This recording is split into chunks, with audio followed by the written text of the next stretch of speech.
அவ இந்த வீட்ல இருந்தான்னா நீங்க எனக்கு காரியம் பண்ண வேண்டியது வரும். அப்பா, அம்மா இந்த வீட்டை விட்டு வெளியே போக சொல்றாங்கப்பா. என்னால ஒண்ணும் பண்ண முடியாதுமா. நீ பண்ண தப்புக்கு இதுதான் தண்டனைன்னு ஏத்துக்கிட்டு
ஆமா, வீட்ல என்ன சண்டை?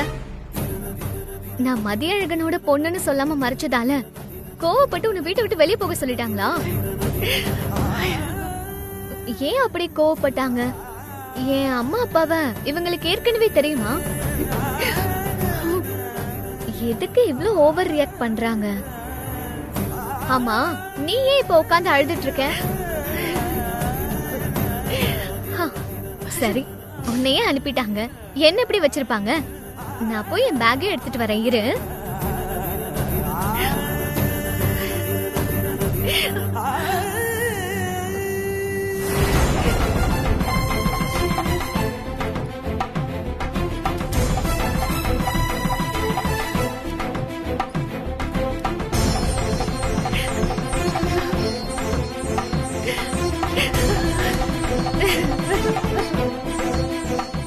நான் உன் கூட வர்றதுக்காக ஒன்னும் பேக் எடுத்துட்டு வரல. உனக்கும் உன் வீட்டுக்கும் குட் பை சொல்லிக்கிறேன். Good by.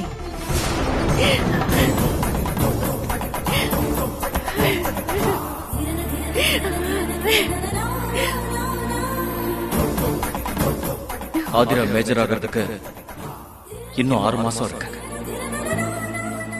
அது வரைக்கும் அவளை நான் தனியா விட முடியாது.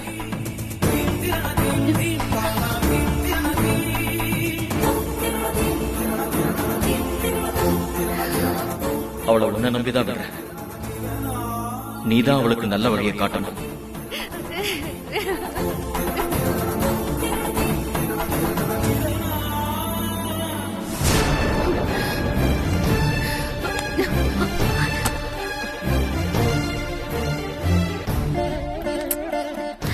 விடு விடு. இப்ப எதுக்கு என் கைய பிடிக்கிற? கைய விடு. ஏன் நீ என் கூட வரியா? எங்க போற? தெரியாது. ஆனா உன் கூட மட்டும் நான் கண்டிப்பா இருக்கவே மாட்டேன். உன்னை வெளியே அனுப்ப சொன்னதுனாலதான் உனக்காக நான் வீட்டை விட்டு வந்தேன். இல்லனா இந்நேரம் என் உயிர் இந்த வீட்லயே போயிருக்கும். அவ்வளவு தூரம் நீ எனக்காக உன்னை கஷ்டப்பட தேவையில்ல. நீ இந்த வீட்லயே இரு. என்ன விடு, நான் போறேன். விடு. அம்மா, அவ கையை விடாதீங்கம்மா. நீங்க எல்லாரும் என்ன என்னதான் நினைச்சிட்டு இருக்கீங்க? என்ன சுதந்திரமாவே இருக்க விட மாட்டீங்களா? நீ சின்ன பொண்ணு, எங்க போய் தனியா இருக்க போற? எனக்கு தெரியாது. அப்படியே தெரிஞ்சாலும் உங்ககிட்ட எல்லாம் சொல்ல வேண்டிய அவசியம் இல்ல. தெரியும். நீ இப்படி புரிஞ்சுக்காம அவசரப்பட்டு அம்மா கிட்ட பேசுவேன்னு சொல்லிதான் நான் வேகமா வந்தேன். அம்மா, நீங்க என் கூட வாங்கம்மா. எங்க திருமாரா? எங்க அப்பா தான் இந்த வீட்டோட மாப்பிள்ளையே வந்துட்டாரு. நான் இல்ல. எனக்கு எங்க தாத்தாவோட வீடு இருக்குமா. உங்க 2 பேரையும் நான் அங்க கூட்டிட்டு போறேன். நான் அங்கெல்லாம் வர மாட்டேன். நீ வரலனா உன்னை அரெஸ்ட் பண்ணி கூட்டிட்டு போவேன். பேசாம ஒழுங்கா வா. அம்மா, வாங்கம்மா போலாம்.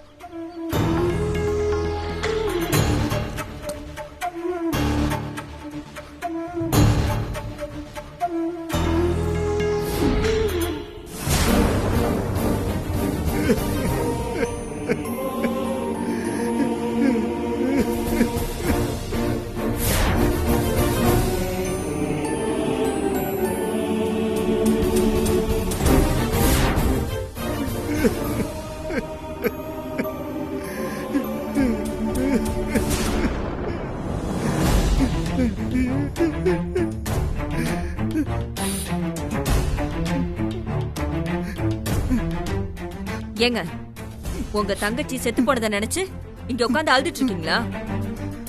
18 வருஷத்துக்கு முன்னாடி தூக்கி பரன் மேல போட்ட பாசத்தை இப்ப மறுபடியும் தூசி தட்டுறீங்க போல.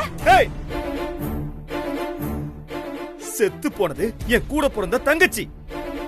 அவ மேல எப்பவுமே எனக்கு பாசம் இருக்கும். ஆனா அவ மேல இருந்த கோபத்தினால சாகும்போது கூட அவ முகத்தை பார்க்க முடியாம போகும்னு நான் நினைச்சு கூட பார்க்கல. வெண்ணிலா செத்து போயிட்டாங்கிற கவலை உனக்கு கொஞ்சம் கூட இல்லையா? இத்தனை வருஷம் கழிச்சு நான் இன்னைக்குதான் சந்தோஷமா இருக்கேன். இடத்தை ஆக்கிரமிச்சிட்டு இருந்த அந்த சுபத்ராவை என் அம்மாவே இந்த வீட்டை விட்டு அவளை வெளியே கழுத்தை பிடிச்சு துரத்தி இருக்காங்க. இப்படி ஒரு சந்தோஷமான நேரத்துல உனக்கு கவலையா இல்லையான்னு என்ன பார்த்து கேக்குறீங்க? நீங்க இந்த வீட்டோட மாப்பிள்ளையா வந்த பிறகு நான் எங்க வீட்லயே இருக்கிறதுனால மதிப்பும் மரியாதையும் போய் நான் இத்தனை வருஷமா எவ்வளவு கஷ்டப்பட்டிருக்கேன் தெரியுமா? சூப்பர் அண்ணி. உங்களுக்குள்ள இவ்ளோ பெரிய சைக்கோத்தனம் இருக்குன்னு எனக்கு இன்னைக்குதான் தெரிஞ்சது. ஏய், என்ன வாய் நிலுது? தப்பா நினைக்காதீங்க அண்ணி. இத்தனை நாள் சுபத்ரா மேல ஏன் உங்களுக்கு இவ்ளோ கோவம்னு நான் யோசிச்சுட்டே இருந்தேன். ஆனா இன்னைக்குதான் புரிஞ்சுது. உங்களை விட அத்தைக்கு சுபத்ராமாவை பிடிக்கணும் தானே நீங்க உங்களை வெறுத்திருக்கீங்க. தெரிஞ்சிருச்சுல, கிளம்பு. ஆதிராவை மட்டும்தான் வெளியே அனுப்புவாங்கன்னு நினைச்சேன். சுபத்ராமாவை கூட அத்தை வெளியே அனுப்பிட்டாங்க. பாவம் சுபத்ராமா. நீ செவுரு மேல நிக்கிற பூனை மாதிரி. எப்ப எந்த பக்கம் குதிப்பேன்னு உனக்கே தெரியாது. புரியல அண்ணி. உனக்கு விளக்க சொல்ற நிலைமையில நான் இல்ல. நீ போ. நான் உங்களுக்கு ஒண்ணு சொல்லணும்.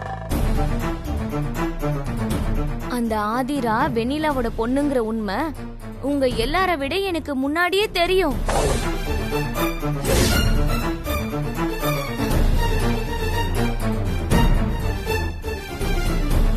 ஆனா நான் மௌன விரதம் இருந்ததுனால அத கலைச்சா தெய்வ குத்தம் ஆயிடுமோன்னு யார்கிட்டயுமே சொல்லல.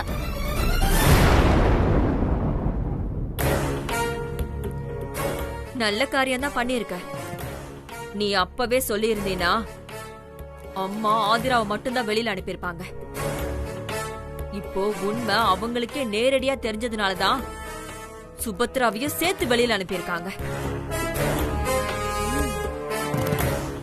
அந்த சுபத்ராவுக்கு ஒதுங்கிறதுக்கு ஒரு மர நிழல் கூட கிடைக்க கூடாது.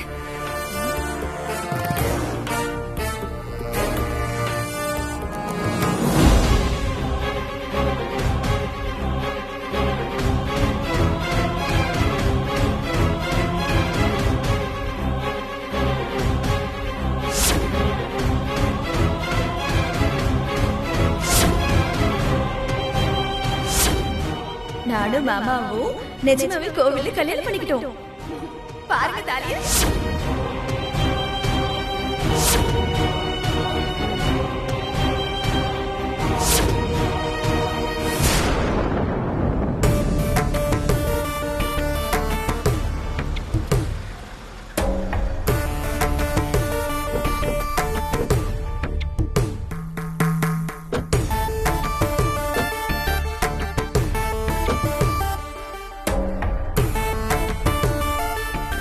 வணக்கம் தம்பி.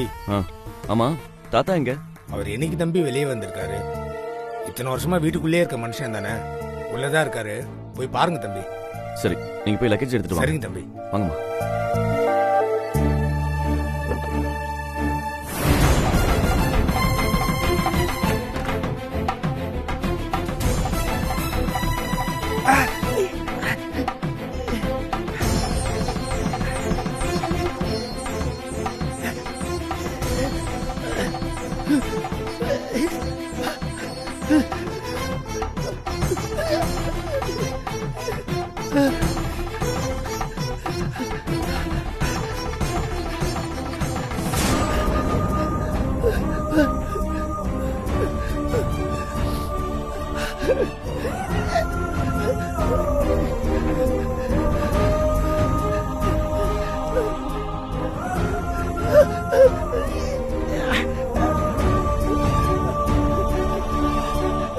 தாத்தா, நான் திருமாற வந்திருக்கேன் தாத்தா.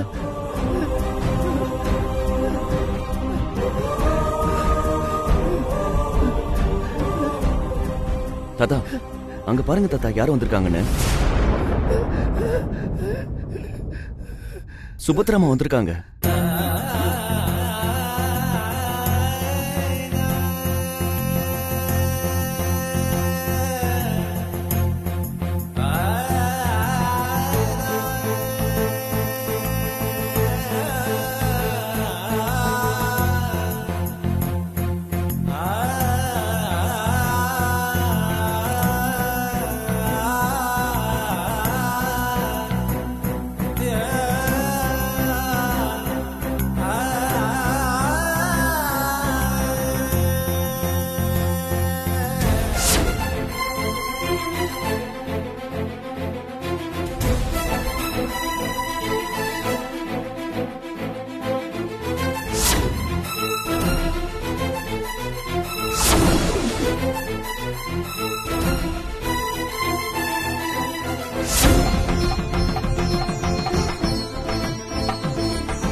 எப்படி இருக்கீங்க தாத்தா?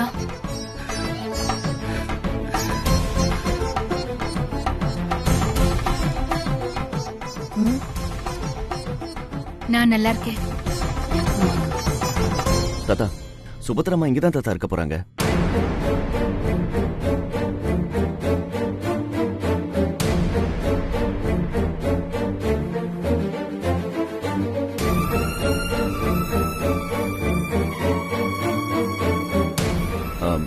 அது சுபத்ரா அம்மாவோட ஃப்ரெண்டோட பொண்ணு தாத்தா.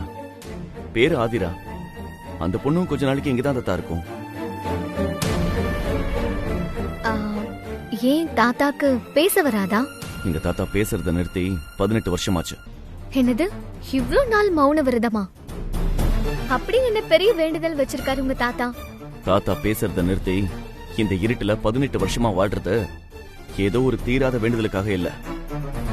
செய்யக்கூடாத காரியத்தை செஞ்சு ஒரு குடும்பத்தை சின்ன பின்னமா உடைச்ச உங்க திருமாரா,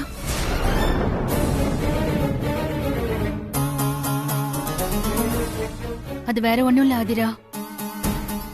ரொம்ப செல்லமா வளர்த்த அவரோட பேத்தி ஒருத்தரோட கல்யாணம் பண்ணிட்டு வீட்டை விட்டு போயிட்டா. அதனாலதான் தாத்தா இப்படி ஆயிட்டாரு. காதலிச்சாங்கன்னா கல்யாணத்துக்கு ஒத்துக்க வேண்டியதுதானே? காதலிக்கிறது தப்பா என்ன?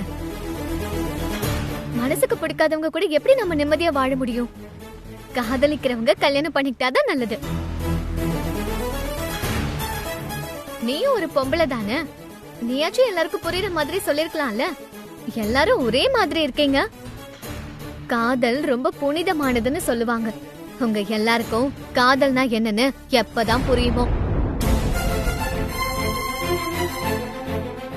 அன்பு புனிதமானது.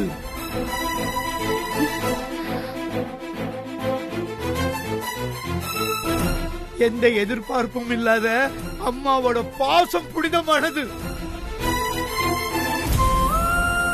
தனக்கு கிடைச்சது கிடைக்காதது எல்லாமே தன் பிள்ளைக்கு கிடைக்கணும்னு நினைக்கிற அப்பாவோட அன்பு புனிதமானது.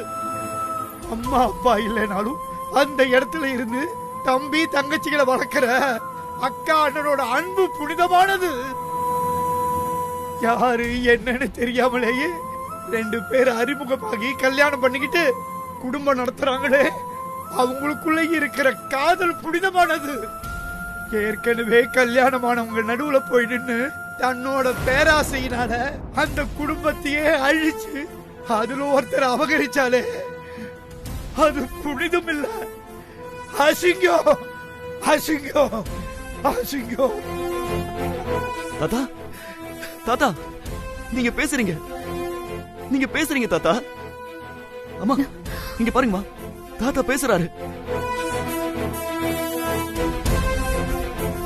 தப்பு பண்ணிட்டா, தப்பு பண்ணிட்டா, தப்பு பண்ணிட்டா தாத்தா.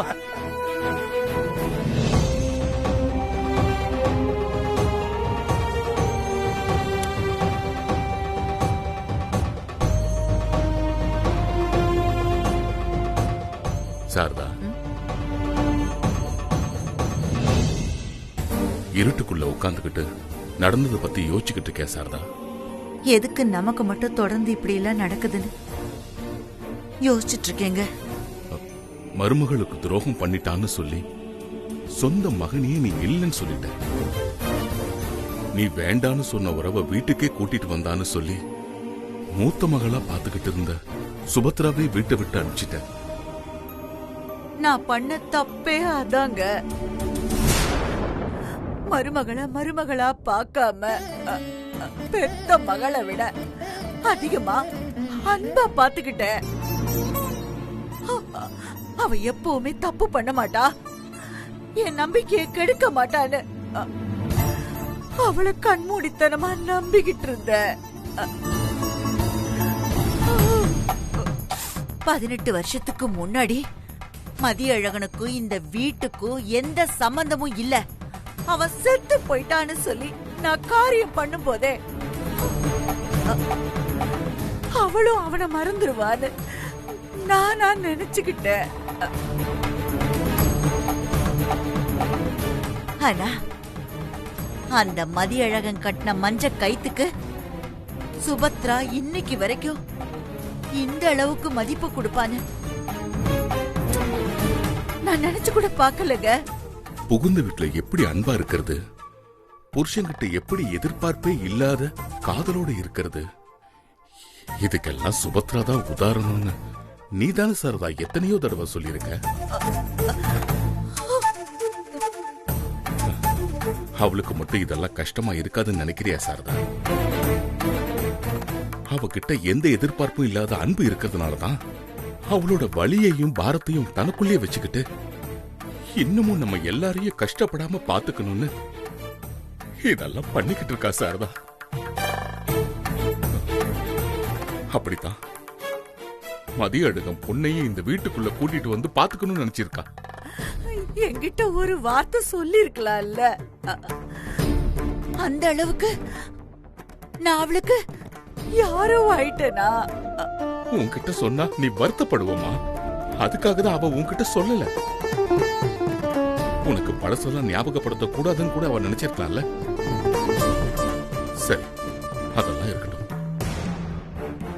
ஆனா அந்த ஆதிரா சின்ன பொண்ணு, அவ மேல எதுக்கு சாரதா நீ இவ்வளவு கோவப்படுற? உன் கோவத்தை அந்த சின்ன பொண்ணு தாங்குவாளா? சின்ன பொண்ணா? எவ்வளவு நிம்மதியா அமைதியா இருந்த நம்ம வீட்டுக்குள்ள இவ வந்து நிம்மதி இல்லாம பண்ணிட்டாங்க. இப்படிதான் சின்ன பொண்ணுன்னு சொல்லி வெண்ணிலா சுபத்ராவை அனுசரிச்சு போனா. கடைசியில என்ன